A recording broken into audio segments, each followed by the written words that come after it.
release. True Opinion Podcast.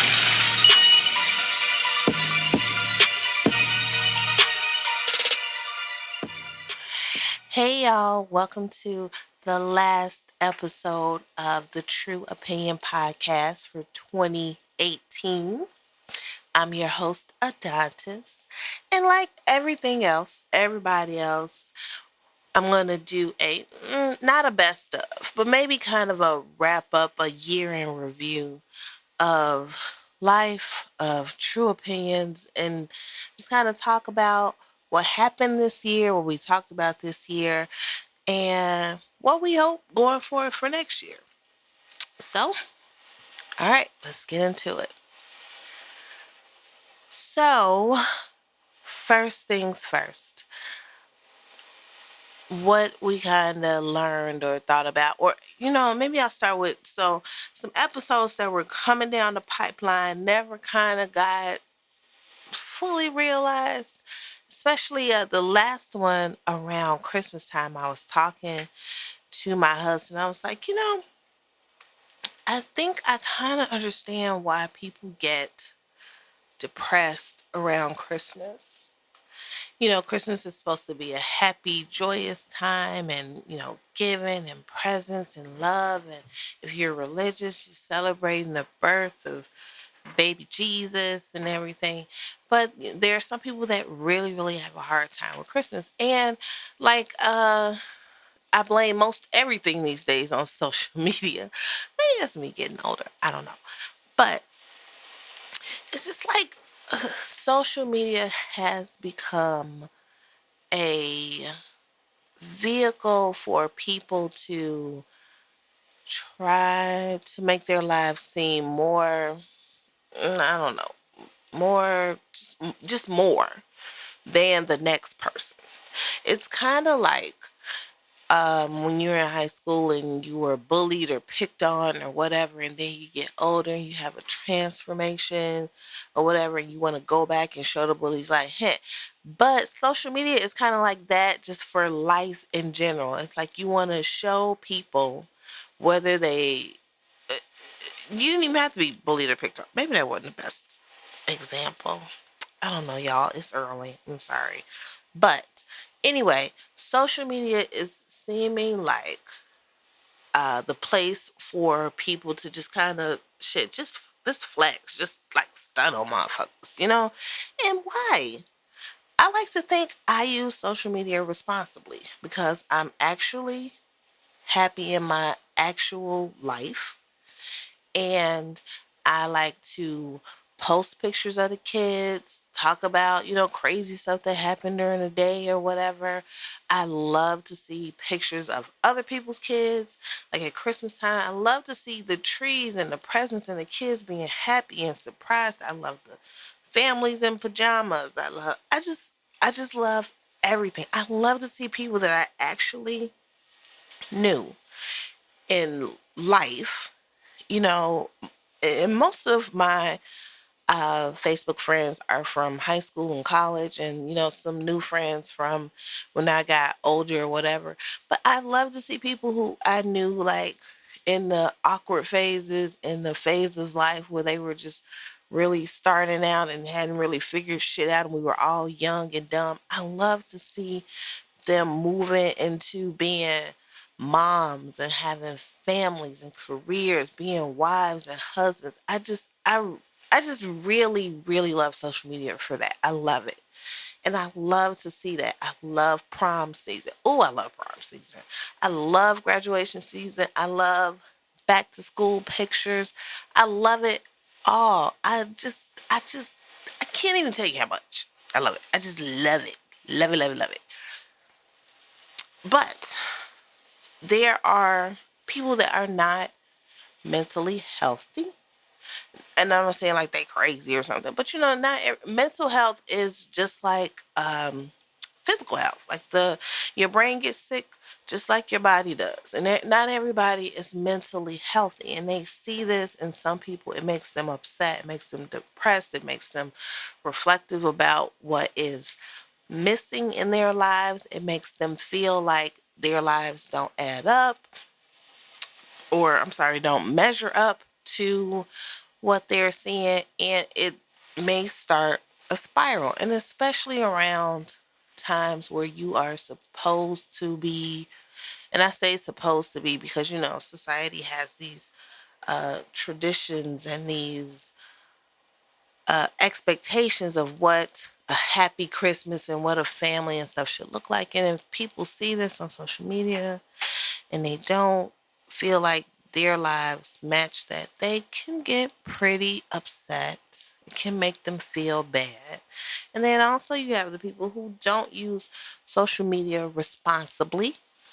They just lie. There are people that lie on social media all the time. I mean, and not just Bow Wow. It's real people that wrap boxes with nothing in them and put them under the tree to make it look like it's a ton of stuff. There are people that um, just perpetrate all types of frauds on social media to try to make things seem like they are much better, much happier, much more prosperous than they really are. And there are people who go on social media just to see, am I living up to what the people on my friend list are doing? Am I better than them? Am I comparable? And when they find, sometimes that they may not be according to their own standards, it makes them upset. So all that talk was basically to say that, social media, you have to use it responsibly. I know we did a social media episode and I talked about the horrors of social media, but this is another one. It really is. You gotta use it responsibly. Don't be catfishing people with your lives. Don't be catfishing people with your pictures. Just, I mean, I know it's not going to happen. But for those of y'all that listen, maybe I can reach out to you and you can spread the message to one other person. Maybe just in your friends group. I'll tell you what. For the new year, I want everybody to do a social media cleansing. Excuse me. Do a social media cleansing. Go through your friend list and anybody on there that you would not talk to if you saw them on the street, who you kind of don't like, just by their social media, people who you just like, you don't know them at all, just randoms or whatever. Get them off your friend list. If you post personal things, pictures of your kids, pictures of your spouse, your house, your job, anything personal, to me, you should not have anybody on your friend list that you don't know, that you wouldn't mind them knowing that information or seeing those pictures. So do a social media cleansing of Facebook and Instagram and Twitter and Snapchat. Listen, I'm gonna admit I don't know the first fucking thing about Snapchat. I think I've said this before. I don't. Can you delete people from there? I don't know. Do you accept people? Do you have friends? I don't know. I know nothing about how Snapchat works except everybody wants to look like a cat or a bunny. That's it. But do a cleansing. Get rid of people you don't know. Get rid of toxic people. Listen, social media can affect your mood in so many ways. I use it to not bolster my mood, but to me, when social media starts to make me feel down or upset or like it's too much opinion, like I had to block some news channels and things, and because it was just some stories I got sick of seeing from the same news channels. It was all um a lot of police shooting, and then the comments would be so ugly and nasty. A lot of political stuff, the comments so ugly and nasty, and it would just get in my soul and make me upset, and just I just hated it. So I blocked it. I don't want to see that. I do watch the news. I get the news. I keep up with what's going on, but I don't want to see that on my social media feed. I just don't. When certain things are going on nationally that are very upsetting, that I know people are going to have a lot of opinion about and put it on social media, I stay off of social media because that's not what I go there for. So I don't want to see it. Like I said, I keep up with the news. I know what's going on. I have this podcast to talk about things that I want to talk about. I talk about things with my husband, with my close friends that I see every day. I don't want to see it on social media because it's not what I use it for. And because it affects my mood. And honestly, because if a close friend or somebody I have as a social media friend disagrees with my political views, with my views on a certain topic or whatever, I don't want to know because I'm really just there to see your cute, adorable kids. I'm really just there to, read the little stories about the crazy shit that happened to you, to see your vacation photos. That's what I'm there for. If you have opinions that differ from mine, I don't want to know because I don't want to block you. I don't. But I will if I see it. And sometimes, like I said, that's why I stay away from it in times of deep turmoil in a country because I don't need to see your political views. I don't care. My like I said, do a social media cleanse, but I feel like I don't need to do the cleanse because I feel like my friend list is pretty like I'm very selective with whom I even accept as a friend. There's a couple people on their friend requests out there just been pending for I don't know how long.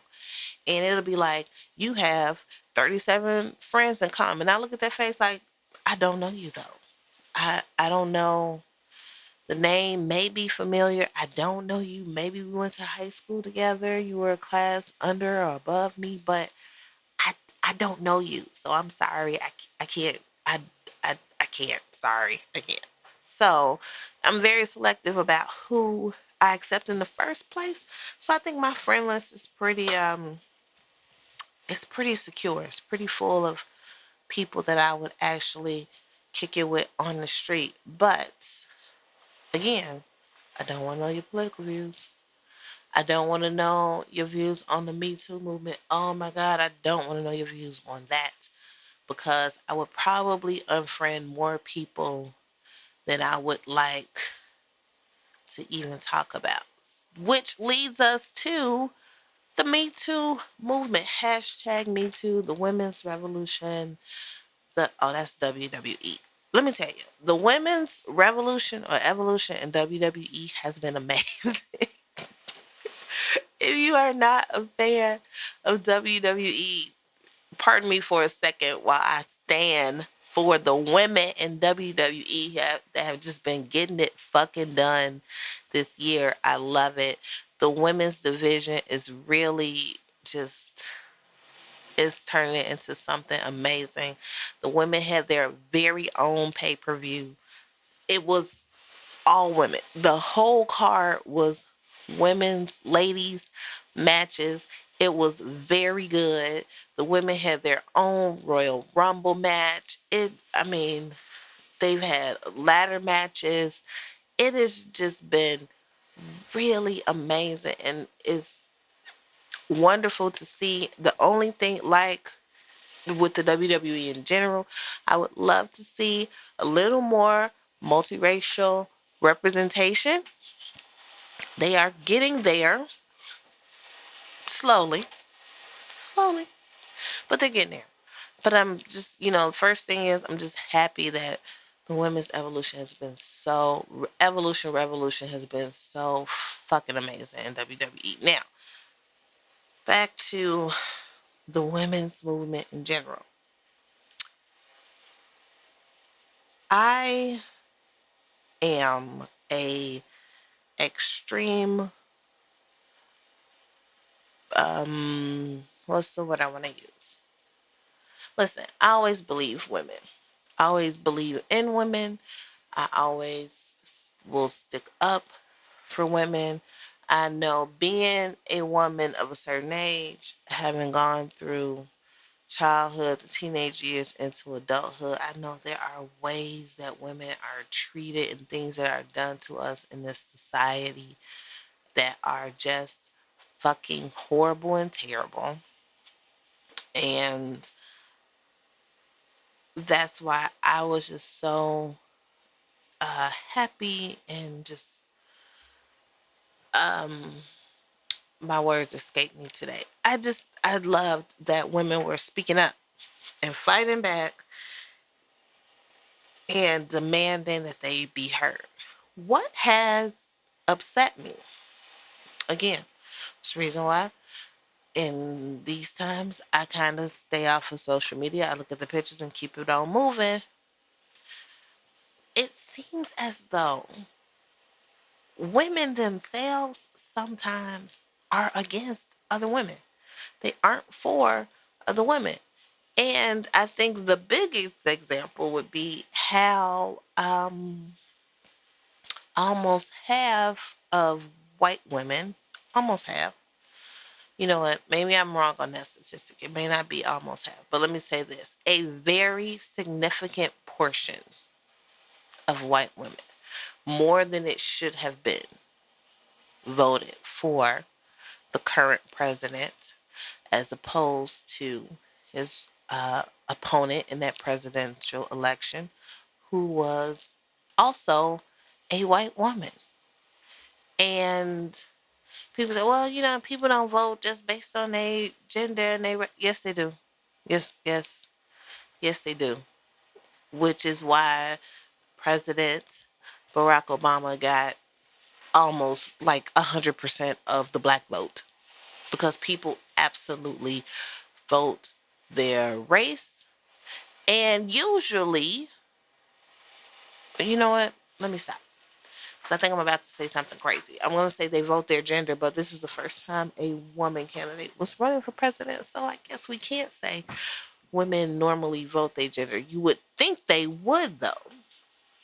It would be to me, it would be a foregone conclusion, because guess what? If a black woman had been running for president, you could bet your bottom fucking dollar every black woman who was eligible to vote would have voted for her ass.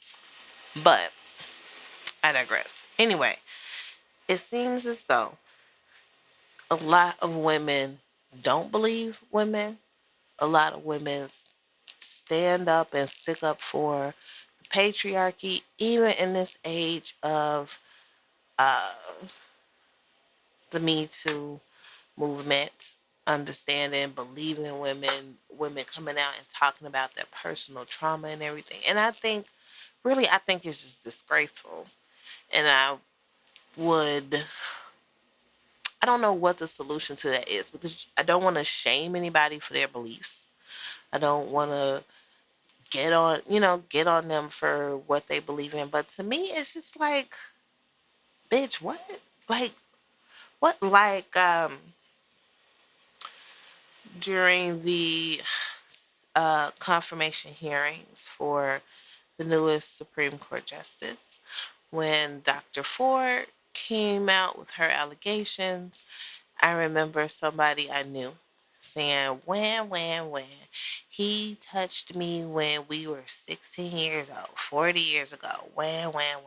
Oh my God, if every guy has to be held accountable for what he did as a teenager, I mean, that's just what teenagers do. Excuse me? I have a teenage son. And I pray to God he's not around fucking trying to sexually assault girls and thinking that it's okay. That is not what teenagers do.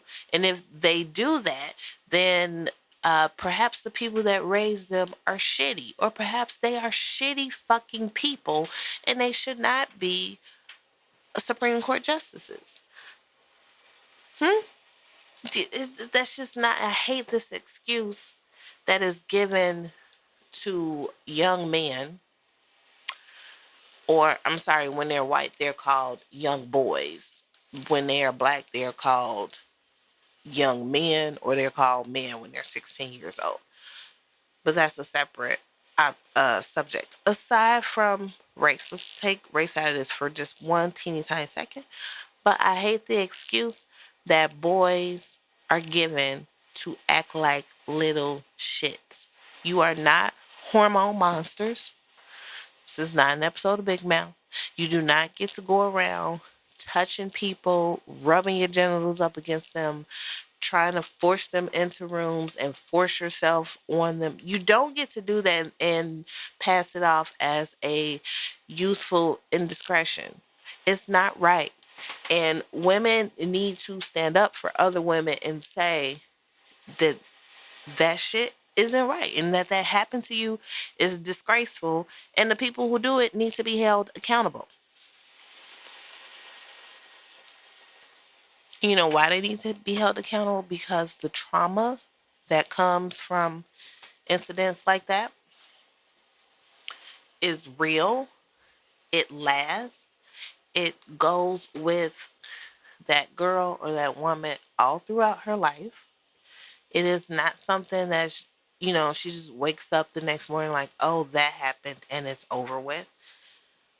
No, it affects you throughout your life. So while every man or boy is not held accountable for it, when an allegation comes out or when somebody says this happened to me, even however many years ago, it deserves, or they deserve the courtesy, not the courtesy, they deserve to be listened to, sympathized with, and believed. Now, do people lie? Of course people lie. People are people.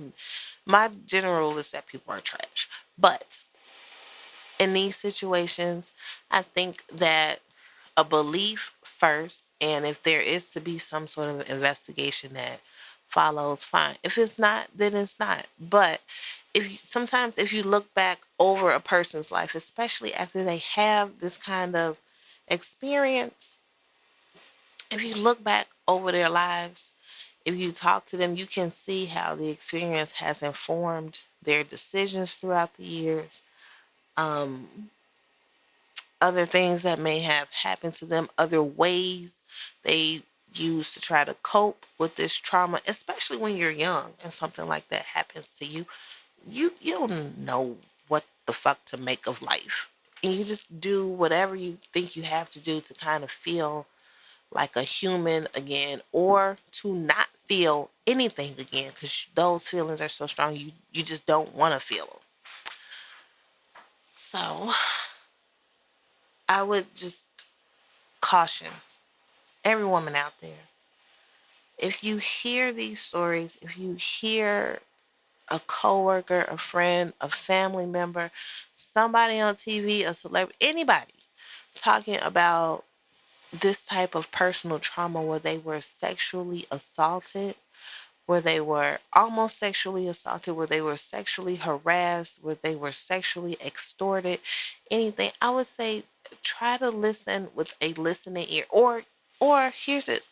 Just don't listen at all then. If you want to believe that, oh, some shit happened to you and you didn't react this kind of way, if you didn't tell anybody then, or, don't try to act like now it was, if you have that type of feeling about these things, just keep that shit to yourself. Really, because what you do is you are re-victimizing, almost repeat assaulting this person with your stupid fucking wrong ass views. That's it. Stupid fucking wrong. Stupid fucking wrong. Wrong. So just shut up. Just keep it to yourself. Because that trauma is real.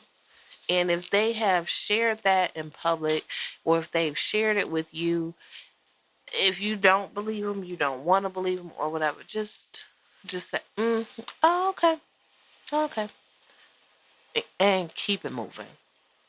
Don't say the dumb shit that you thinking in your head. Just you know, keep it moving.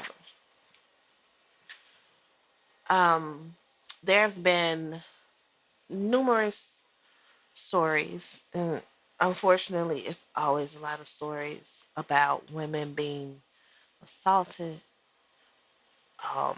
almost killed, and killed by domestic partners, boyfriends, husbands, ex fiancés, people they're in some type of domestic relationship with. And those stories always it just rip my heart apart. And again, during times like that, I stay off social media because I don't want to know that the people that I'm friends with on social media are fucking idiots, or they believe dumb shit and then have the nerve to say the dumb shit on the internet, which is forever. So, one case that was particularly close to home happened right in Chicago at a hospital, Mercy Hospital, where a doctor, a woman of color, a black woman, was killed by her ex fiance. Showed up to her job, killed her, killed another young woman who was a pharmacy tech, had nothing to do with it because he just walked into this fucking hospital shooting, killed a police officer that was responding to the shooting. I think he ended up either killing himself or being shot by police. He may have killed himself because that's what all those punk ass motherfuckers do. After you wreak havoc in people's lives, then you go and kill yourself. And you know what I always say? If you have that strong a feeling, just kill yourself first. But this is the thing. It's not, I guess for them, it's not about that. Not that I'm trying to sympathize with him. What I want to say about this, though, kind of extends from my last comment about, the Me Too movement and believing women. There is an unbelievable amount of violence and abuse that is heaped upon women in this country year after year after year at the hands of domestic partners, people they're in domestic relationships with, like I said, whether it be husband, boyfriends, fiancés, exes, whatever. Harassment and violence and abuse is just crazy. And it has been happening for so many years. So many years. And as progressive and as far as we have come in 2018, the police, society in general, has still not caught up to this and has not adjusted the way they do things to protect women. And that to me is unfucking fortunate. Hold on a sec. I need a sip of tea.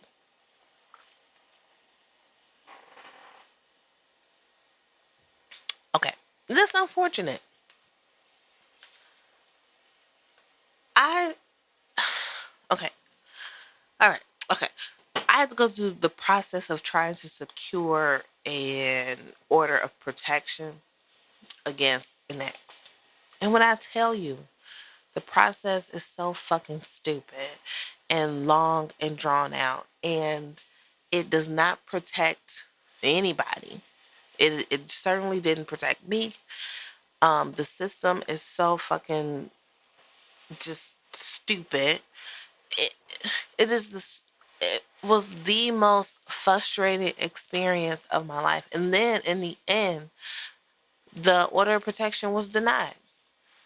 Here's my thinking: if somebody wants an order of protection against you, if they go through the trouble, and let me tell you, it is extreme trouble. If they go through the trouble and the hassle and the humiliation because you are made to stand up in an open courtroom in front of all these other people and talk about this horrible fucking experience that you have had in front of all these people and have a fucking, in my case, old white man judge who was falling asleep and barely listening to what the fuck was going on, like he was drunk. listen or not listen, or, then be like, okay, denied, okay, granted. I will tell you of, because my case, of course, ended up coming almost dead last that day. He did not grant any orders. Did he grant any orders? Let me think. I want to be truthful about this. Nope. He didn't give anybody an order of protection. He denied them all. Everybody came up there. He denied them all. And when I tell you, there were horrific stories of abuse, of rape, of harassment, denied them all. To me, if you go through the extreme trouble of, I want an order of protection, please tell this person to stay the fuck away from me. Like, you should just get it. Because why don't you have the right to tell somebody, leave me the fuck alone? And apparently you've told them that and they won't do it. So now you've had to seek help. It's just like, hey, stay away from her. Or stay away from him. Like, to me, it should be a given. A given. People have the right to not be harassed. They have the right to, I don't want this person tell them to leave me alone. I've told them we've been going through this. Tell them to leave me alone. Please. And then the judge is like, nope, I'm not going to tell them to leave you alone. What? What? To me, that is crazy. And it is a broken system, and it does not protect anybody. I think, women being very, listen, I wish that I had done the research to give y'all the numbers on this, but I know it took a long time to get stalking laws on the book. You have to prove the harassment. A lot of times, somebody has to physically harm you before the police can do anything. So I've told you this motherfucker is showing up at my job, sitting outside my house, calling, harassing me, phone calls, emails, text messages.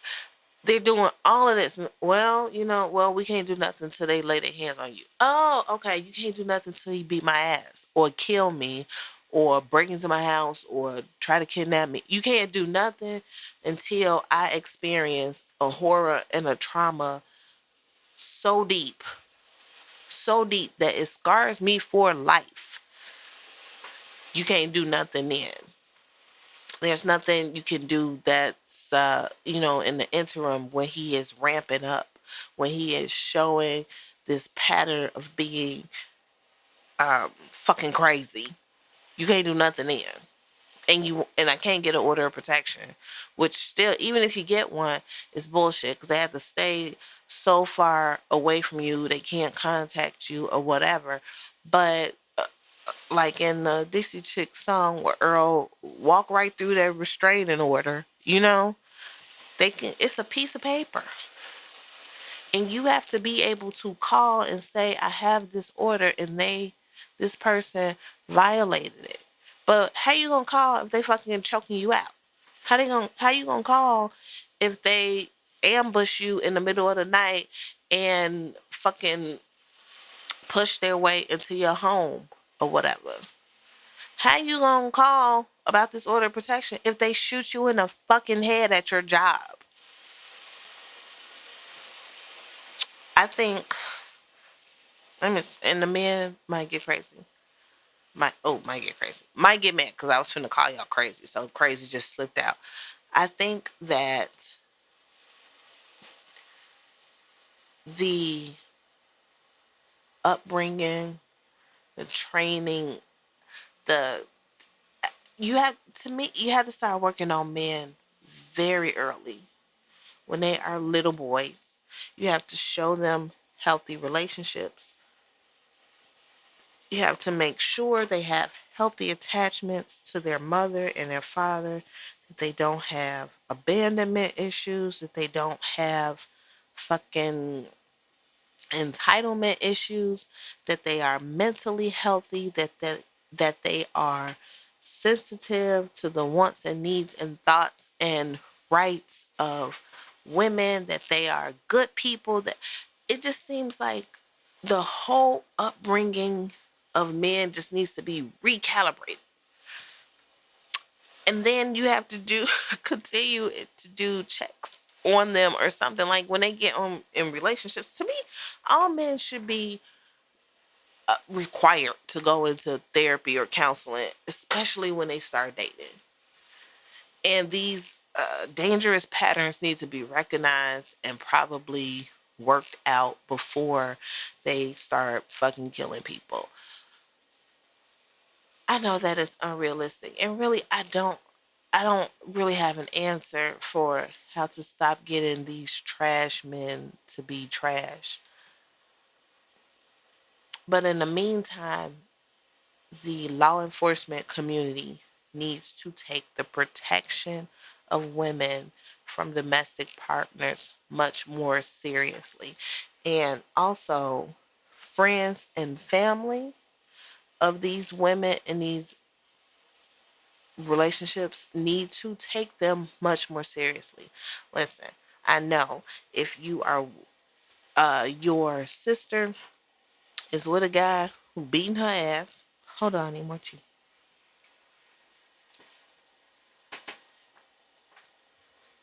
It's with a guy that is beating her ass. He's horrible. He's terrible. Your cousin, your auntie, your mama, anybody. And you want to go over there and save them, and then they be right back with you. Like, I'm not getting involved no more. And I know you don't want to get involved.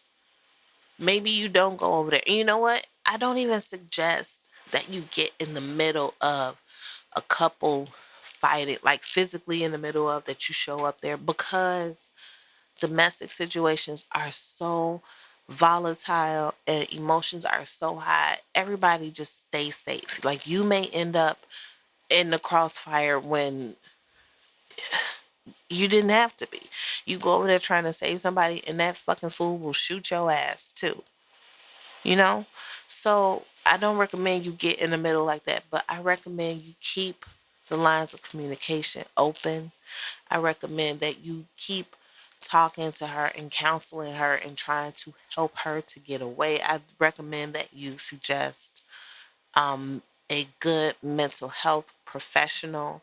I recommend that you try to help them make a plan to get away. A lot of women stay because they feel like they have no place to go, or, what am I going to do if the man is taking care of them financially?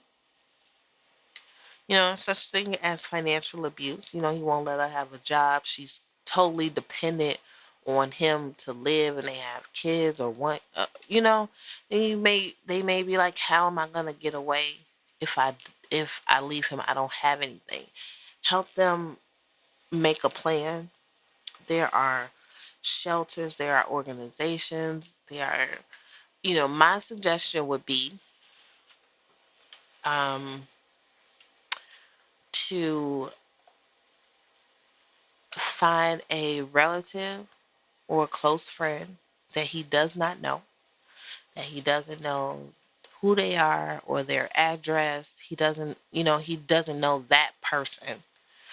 Don't tell anybody else. Get them to that location. Of course, that person has to be on board with them staying there, probably indefinitely or until they, can get their shit together or whatever. And get them to that location. And he is gonna be pissed. He won't be able to find them or whatever. And then the rest of the family or the friends that freeze them out. And let me tell you what abusers do. They will try to harass and threaten everybody around you to get to you, and you have to. I mean, hopefully your circle, your people are aware of that, and just shit. Keep calling the police on his crazy ass, but go to get your who am I talking to? I don't know who. I'm like, you tell this person, or you person do this. Okay, let's make a plan. Get to a location that he does not know the address to. He doesn't know this person. Tell your friends and family. Do not tell them where you are going. Just tell them you are getting away from him and that you are safe. And if he contacts them, if he harasses them, they can't tell him where you are because they honestly don't know. And if he continues, if he gets violent, if he makes threats, tell them to call the police. Under no circumstances, if you are in an abusive relationship and you try to get away from your abuser, don't contact him. I'm sorry, even if he is harassing your grandma, I'm sorry, you cannot contact him. That's what he wants. That's why he's doing it. He is tugging at your heartstrings, trying to get to the people around you to get to you, and you can't. You can't. You tell them to protect themselves, to call the police, to do whatever, and don't tell them where you are. Don't tell anybody where you are if you can help it. Maybe one person who is trusted and tried and true, and who ain't gonna say shit. But just get away. Get out, get away. Recognize the signs. Listen, anybody that calls you, I would say 25 times or more in a short period of time, like they hang up and keep calling back, keep calling back, 25, 50, 100 calls, they are fucking crazy. That is not normal. It's not cute. It's not that they just let me. It's not. Please don't think it is. Get away from them. They are defective. Don't that is the reddest of flags. They are waving that flag right in they hitting you over the head with the flagpole if they do that. Do not take them back. Don't answer those calls. Get away from them. It's not cute. Anybody that does not respect your boundaries, to me, work is a boundary. Don't fucking show up at my job. Don't call me at my job on bullshit about our relationship. I am being a professional here. It doesn't matter. It don't matter if you are a doctor or if you work at Walmart. This is your place of work. Nobody at your place of work needs to know what's going on in your personal life if y'all don't have that type of relationship. Work is a boundary. Do not show up at my job. Don't call and harass me at my job. Don't call me 50 fucking times at my job. Don't text me and call me 5 million times when you know I'm at work. That's a boundary. Anybody crosses that boundary, get the fuck away from them.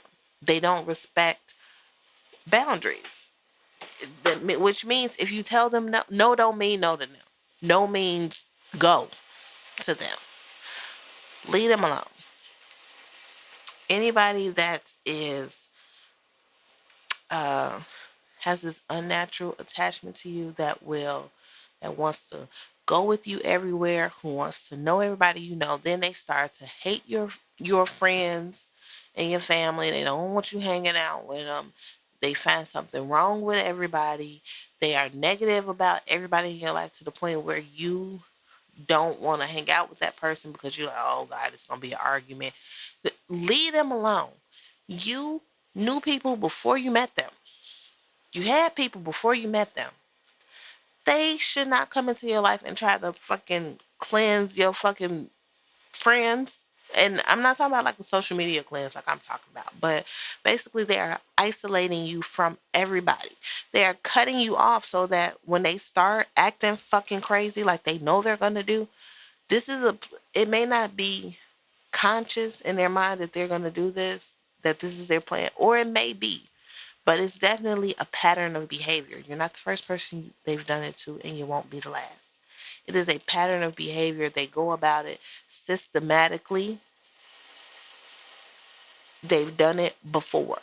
So they're going to cut you off from everybody. So when they start acting a fucking monkey, you don't have anybody to turn to. Because they're going to be like, don't call me now. I was trying to kick it with you, and you ain't had no time for me because you was with that nigga. Oh, I hate using the N-word on True Opinion Podcast. You ain't had no time for me because you was with him. They start to isolate you from people. They hate everybody. They got some shit to say. They start shit with you every time you try to talk to your girls or see your girls or your family member. That's a red flag. Get away from them. Leave them alone. Well, it just any way where they try to make you completely dependent on them, financially, emotionally, anything. Get away from them. If somebody loves you, they want you to be a healthy person all around. They want you to be a well-rounded person. They want you to have the things you want in life. If you want to work, they support you working. If you have great friends, they support you hanging out with your friends. You love hanging out with your family, they support you hanging out with your family. That is what a good partner does. Somebody who wants all your attention all the time, who monopolizes all of your time, they're trash. They are. They aren't good people and they're nuts, and leave them alone. And to that, this is my comment on Cardi B and Offset. Listen, they are just two motherfuckers who we don't know shit about them. They got some money. And to me, him showing up on that stage, somebody he want her back, I was just like cringing because I'm like, oh my god, this nigga might kill her one day if she don't take him back. That's what I think. Wasn't cool. That's the equivalent to your ex showing up at your job and you being fucking horrified, like, oh my god, what is this motherfucker doing here? And what is he about to do? That's not cool. No matter how rich you are, how poor you are, if you a doctor or if you work at fucking Target. It's not cool. Um, let's see. What else? So, this is what's coming up for 2019. Resolutions. Everybody makes resolutions and what they're gonna do in the new year and what they're gonna do differently. So I have stopped eating meat and dairy because I watched this documentary called What the Health on Netflix. And this is the thing. I knew the slaughter of animals don't bother me so much because of course it's gonna be gross. It's called slaughter. You're killing an animal, and animals, cows and pigs, they have innards and they come out, and I knew it was gonna be gross. I knew the conditions weren't gonna be completely hygienic because, I mean, it's animal slaughter. But hey, I love bacon, and I love a motherfucking bacon double cheeseburger. You know, this is what led me to this decision right now. I was watching the documentary and I understand that it was made by a vegan, and of course it's gonna be biased and heavy on the plant-based diet propaganda. But this is what I didn't like. Sip C, hold on.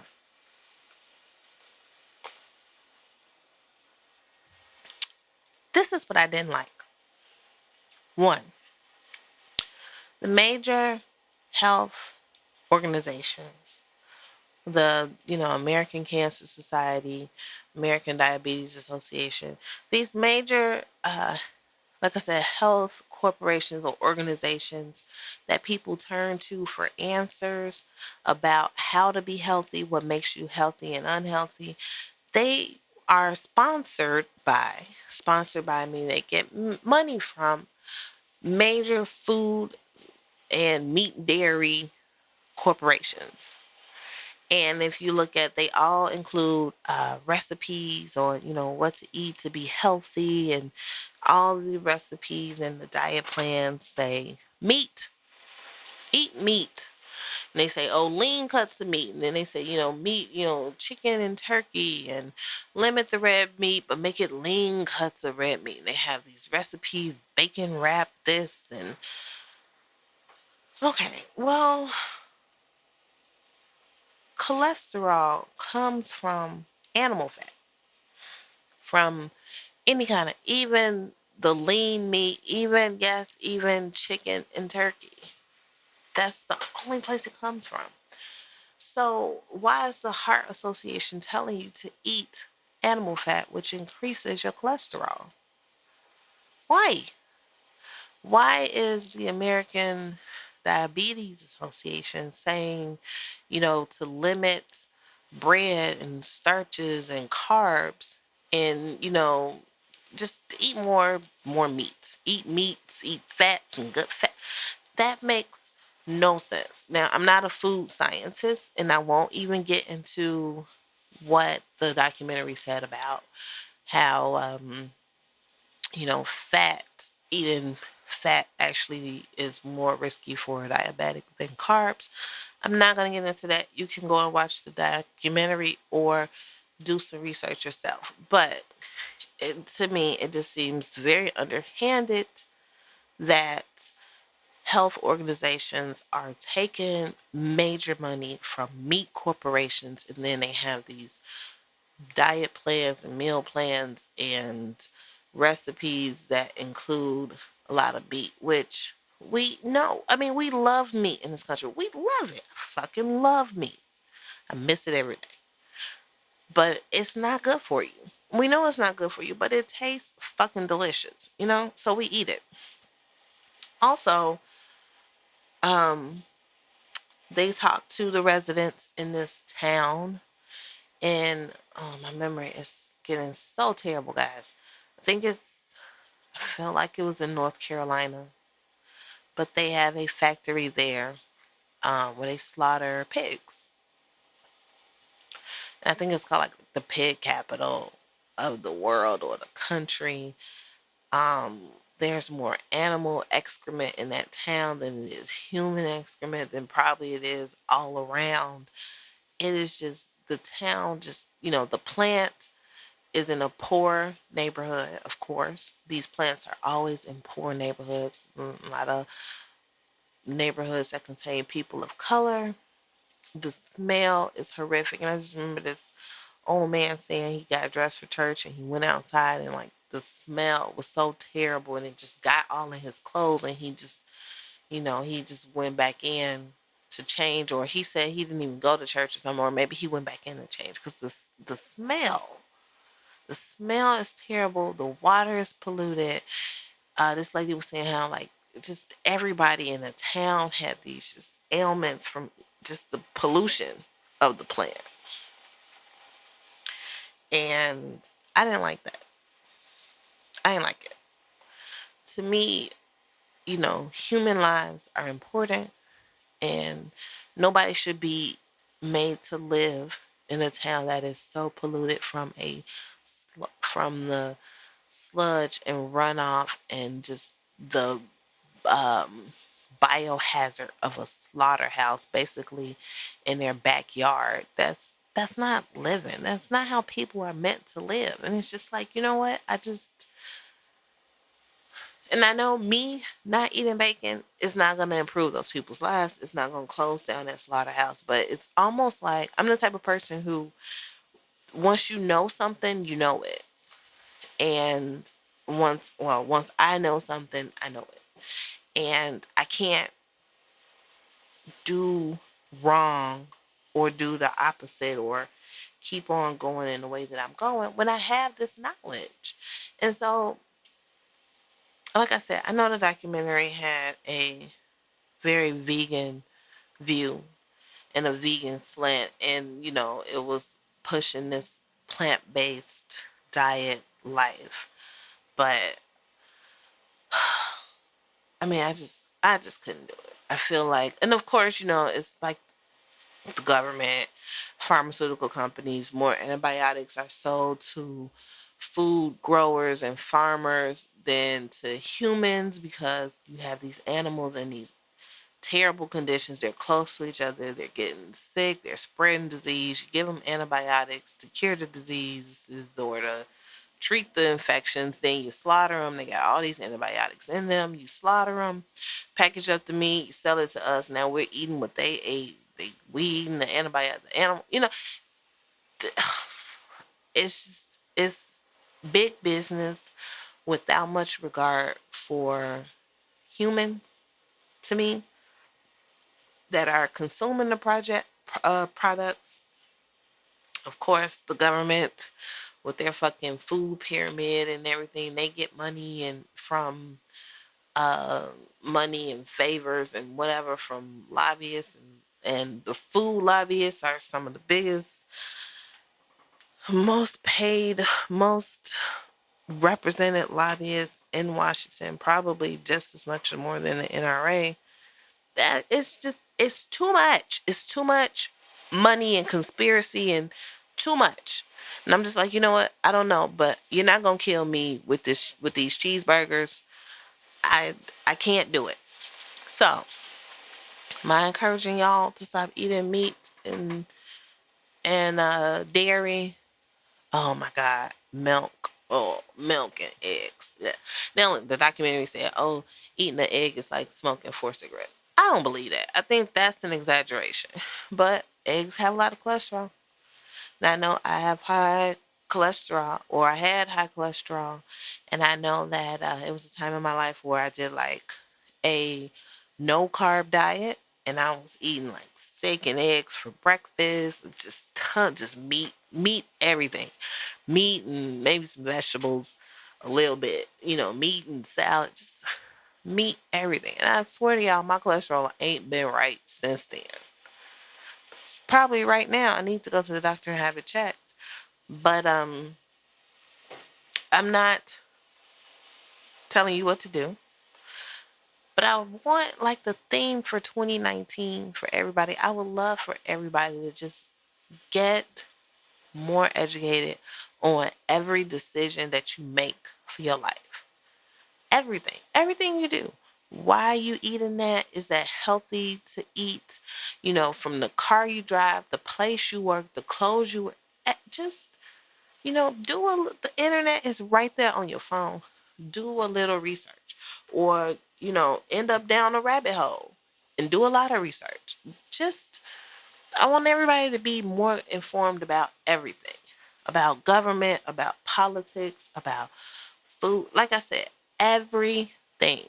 Just be more informed and make informed decisions. And so, like, when you're eating whatever you eat, even it was a recall on lettuce.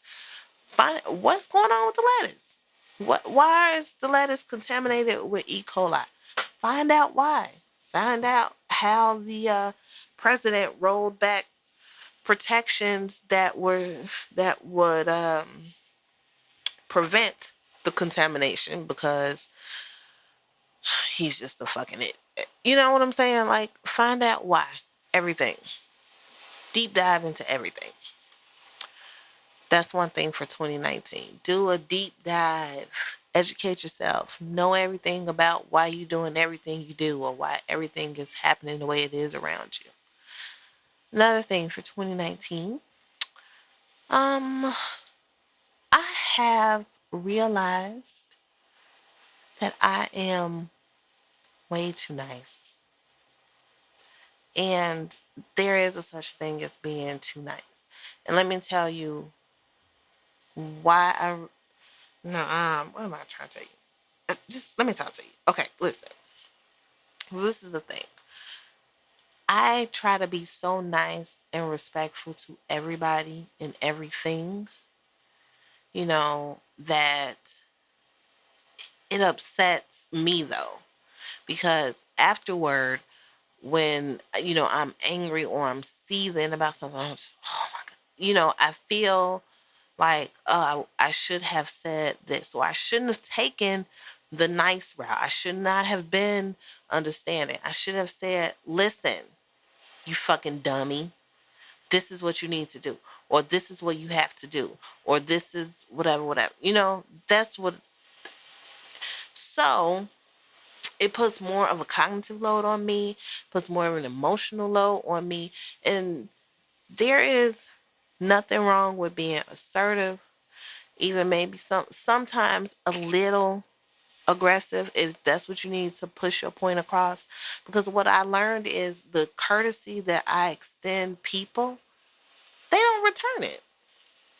They're not courteous. They're not nice. They're not going out of their way to be respectful, they're not doing it. So they get to kind of unload, and then here I am showing restraint. So I'm done. I'm done with that. I'm done with that everywhere.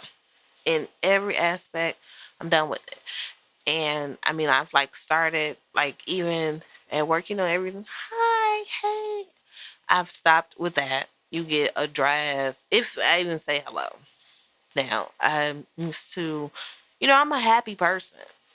I love my life. I have a great family. I am happy. I love my career. So sometimes I would just walk down the hallway and I would smile. Even somebody says to me, "Oh, you always smile. Like, you got a big smile on your face." And they said it kind of like, "You got a big smile on your face." I'm like, "Yeah, bitch, I'm happy. Shit. What am I supposed to do? Walk around looking like a miserable dump truck like y'all bitches?" But this is the thing. Maybe I do need to look like a miserable dump truck. Or maybe I just need to keep a very neutral face. So that's what I'm gonna do because I don't I don't care to I don't care to try to spare anybody's feelings anymore. I don't care to be nice. Nice for what? I think, yeah, did Drake say that? I don't know. I don't like I'm not gonna say that. I don't like Drake. But I think he's why? I'm not gonna be nice. I'm not. If people wanted to try me, then they're fine. Do it or whatever. I mean, I'm not gonna walk around starting fights, but it's just like and I think one reason why it took me so long to come to this and why I struggle with it is because I was raised with such manners and I was raised to be nice to people and to be courteous or whatever. And I feel like we don't have to treat each other like shit. We don't have to hold on.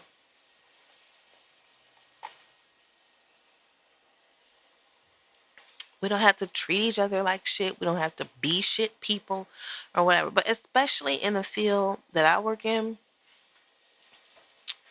working healthcare and even sometimes dealing with family members, they just want to, they want to, oh, I'm finna go off. They want to pop off on somebody and say all type of crazy shit out their mouths. And while I'm not going to lose my job by cussing nobody out or like being equally crazy, like I know what I know. I have the knowledge, I have the skills. I'm not gonna let you say wrong shit to me. I'm not gonna let you talk crazy to me. I'm not gonna let you call my credentials, integrity, knowledge into question. Like I'm gonna stop you. I'm gonna put you in your place. I'm gonna tell you what's what, and then that's it. So that's what I'm working on doing. And you know what? And actually, it's hard for me because this is not a comfort zone for me. It's out of my comfort zone to be uh I don't want to say nasty. But it's not being nasty. It's just not to be overly nice. That's out of my comfort zone. So it may be a little difficult, but I'm going to do it because I think it's just time. And I think for my own, really for my own sanity and mental health, I think it'll make me feel better because, and if you know people that are always nice and overly nice or whatever, I will tell you this: don't take advantage of them. Don't take advantage of their niceness. Don't mistake it for weakness.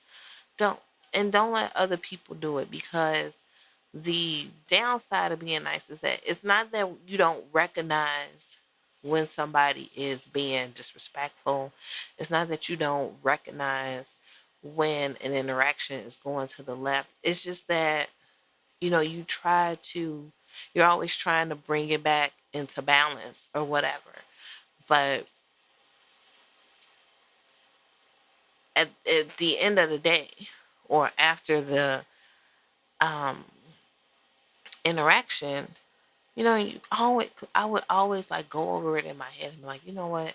I should have just told that bitch, blah, blah, blah, blah, blah. Or I should have just did blah, blah, blah. Or I should have just, and then you feel bad. And then, like you feel bad, but you feel taken advantage of. You feel shitted on. You feel like, how fucking dare you? And then what can you do? You can't do nothing about it later. You know? So that's one of the things I'm working on for 2019. Being in the moment nasty. Maybe not nasty. But just being more assertive and just being more like, hey. yo, you're not finna, no, this is what you need to do. And if it spawns an argument, somebody getting their feelings, they don't like it, well, then, hey, bitch, bring it. Okay. If you, however you want to handle this, we can handle it that way. You know? What else? Self-care is going to be very important for me in 2019. I feel like I always make this resolution or this pledge and probably don't necessarily follow through on it, but I'm going to try it again because honestly, just the time that it takes to be a lady, the hair, the nails, the makeup, the moisturizing, the drinking, all that stuff. I'm actually not drinking water because I love water, but it just takes a lot, and I really would just rather be at home. Like I don't want to go sit in a nail. Like they call it, oh, I'm gonna get To me, it's not pampering. It's like work. It's like ugh. Like this is the work of being a woman. Like having to sit through getting your nails done is not. It's not comfortable. Maybe I need to go somewhere else. But they're not massaging my hands and shit. And it's just like, oh, ugh. Look, I'm talking myself out of it right now. But no, gonna do it. And maybe I need to learn to like one thing though that I have learned to like that I'm going to keep up with is massages. Now that is pampering. If you do not get I don't know what the recommended schedule is for getting a massage. If it's every month, every 3 months, every 6, I don't know. I don't know. But I will tell y'all, my back felt so tight and tense. Like it just hurt like a motherfucker. And I went and got just a 20-minute massage. And almost instantly, when I got up, I felt better. I Before I figured out the proper footwear for my feet used to hurt all the time. Like so much so, like my knee would start to hurt, my hip would start to hurt. I was walking around like a fucking crazy lady. Um, but then I would get foot massages, and they helped so much. But also, like I said, proper footwear. Do that in 2019. If your fucking feet hurt all the time, stop walking around like you 79 years old with a half limp and get you the right proper footwear. It will change your fucking life, I guarantee you. And get you a massage. Whenever you feel tight, whenever you feel stressed, I carry a lot of stress in my shoulders and my back apparently. Go get a massage.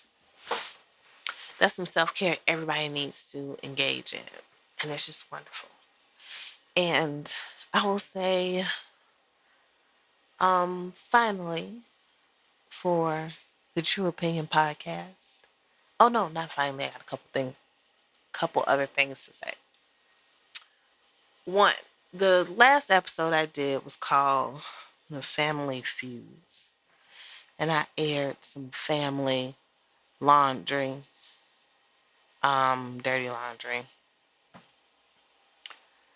And as a result, my family was not happy with it, which I knew they wouldn't be, but that's the way they are. I do not regret it. I will say, which I think is what I said in the episode, if you are at odds with your family, people that you love, try to fix it. Don't let it go so far where ego is involved and y'all can't get back to where you were or even just in a good place.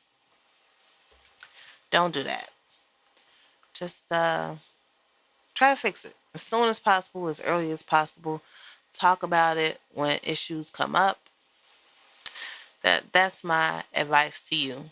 And I will tell you, just as a follow-up, I don't think I'm going to do a follow-up to the episode unless, something changes. But just to let you know, things have not gotten any better. Actually, if it's possible for them to get worse, they've probably gotten worse. But I don't know. It is what it is right now. Yep. It just is. But I will tell you that I am happy with every decision that I made, that I am happy in my life. Like, I feel like this PR campaign has been waged against me without my knowledge, of course. Kind of putting out there that maybe I'm some sort of, uh, um, I don't know, like maybe that I'm angry or bitter or I'm negative or whatever. And I'm not. I'm really not. I come home every day and, my husband kisses me and he missed me, and kids are running to the door screaming, Mom. And it's just, I love my life. I'm going to put that out there because that's the type of stuff that we should be sharing. And I love my life and I am happy. It is unfortunate that I am not speaking to a large, that I'm not speaking to my family. I think that's unfortunate. I don't think it's my fault. I think I could have done some things differently, but I don't think it's my fault. Of course, I don't think I've done anything wrong. And that's not just me being arrogant about it or whatever. Like, I really kind of did some self-reflection. I think, like I said, the what I could have done was try to talk about these issues when they first popped up, when things first started going left, instead of ignoring them, instead of like trying to run away from them. That I should have addressed the shit like head on, and perhaps things wouldn't be so bad now. But as far as decisions that I make, I don't regret. I've made, I don't regret any of them. And I would say, if you are listening to this and you know me personally, like you have my phone number in your phone, if you hear some shit, um, consider the source. Know that I am not speaking to my sisters or my niece. Um, Look, they gonna be mad I said that. You tell people you didn't have. I don't fucking care. I'm not speaking to them. I only really rock with my nephew. Um, my niece that is a teenager, I think she's just kind of, going with the flow or whatever. I don't know. I don't have nothing against her. She cool. I love her. But, I only really kind of rock with my nephew. So if you hear some shit, consider the source. Know who I talk to. Know who knows me now and who's close to me. And if you ever have any questions, you can always ask me. If you ever have any concerns, you can always address them with me. I But no, I'm also on my new, I'm not overly nice shit. So if you come at me the wrong way, you're going to get, you know what? Let me stop because that's getting into a negative spot. Just call me. We'll talk if you want, if you care to. And, okay. So now, finally, for True Opinion, I really, really, really, I love True Opinion so much. It's, I just do. I just really, really love it. It's so hard to do a weekly show because life. But in 2019, I am trying my hardest, my damnedest to get back to a weekly format. I'm trying to cut down on some of the other distractions in life that will allow me the time to do the research and planning that I need to put a show together and to put it out. And I want to do more diverse topics. I want to try to get, my husband has been trying to get on True Opinion as a co-host, as a guest host. He wanted to do a True Opinion takeover where it's just him. I'm like, sir, leave my things alone. But, I definitely would like to have some shows where we have some guests and talk about some different things.